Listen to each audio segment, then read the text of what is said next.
سلام دوستان، خیلی خوش اومدین به این ویدیو. من ارشیا هستم. امروز اومدیم که به شما یاد بدیم چگونه توی دریم لیگ پیشرفت کنیم، یعنی مثلا خیلی خوب پیشرفت داشته باشیم. خب بچه‌ها ببین، من از این لفت بدم، اشکال نداره.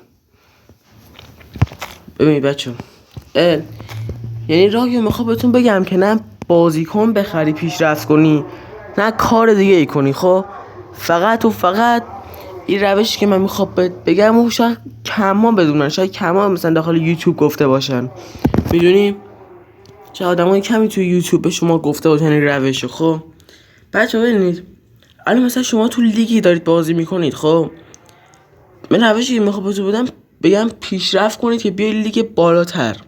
یعنی مثلا مال من، خب الان گلد کاپ اینجا، خب قبلیش مثلا نقره کاپ بود، قبلش هم برنز کاپ بود. خب اولی واسه شما برنز کاپه، ولی وقتی پیشرفت کنید میایید توی مثلا نقره، بعد میایید توی گلد، بعد گلد میایید توی دایموند، که من هنوز نرفتم توی دایموند. خب حالا این لیگ هم همینطور، الان نشه دیویسیون یک واسه من. خب یه لیگ بالاتر داره، اونو نمیدونم اسمش چیه، بعد یکی دیگه بالاتر او هست که اون لجنده، لیگ لجند، تیمای لجند داخلشن. یه خودتون میدونین چه تیمای لجندن، قویان. خب همونو داخلشن. بعد اینم که نشه جام جهانی، این دیگه نه، این دیگه همونه، واسه همه همونه. خب بعد بذار بهتون بگم بچه‌ها، میخوام بهتون بگم چجوری پیشرفت کنید به لیگ بالاتر. بعد اگه پیشرفت کنید به لیگ بالاتر، خب به شما سکه بیشتری میده وقتی برنده میشید، وقتی قهرمان میشید گیم بیشتری میده، چیزا بهتری میده. ببین بچه‌ها، اینجا ببینیدش. اول اصلا اینه که نوشته DLS آکادمی، بعد میاد توی نارنجیه، بعد اینجا که نوشته دیویسیون 4، بعد دیویسیون 3، بعد دیویسیون 2، الان من دیویسیون 1 یعنی قهرمان بشم یکو میده.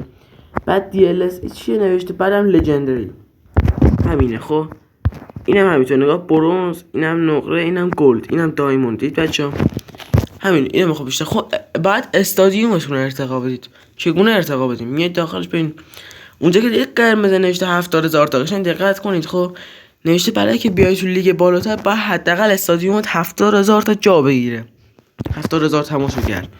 حالا چجوری بیارمش بالاتر؟ ببین با اینا ارتقا دادن اینا، الان مثلا ببینید، مثلا این بیشترین حد اینه مثلا، خب که میکنه 63,000 تا، از 55,000 تا که بود میکنه 63,000 تا. خب مثلا بعد حد اکثرش میشه 70,000 تا دیگه. خب مثلا اینم میاریم، ببینید خب الان شد 70,000 تا دقیقاً، و جا میگه 2600 تا سکه باید بدید من بدم، یعنی که بتونم برم تو لیگ بالاتر، و تلاش هم میکنم که بدم 2600 سکه رو. خب ببین استادیومتون رو بزرگتر که کنید بیشتر جا میگیره و میره تو لیگ بالاتر.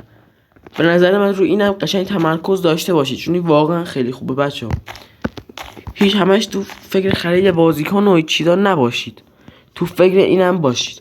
اینم از این ویدیو بود، امیدوارم خوشتون اومده باشه و سابم کنید، منتظر ویدیو قشنگ بعدیمونم باشید. خداحافظ.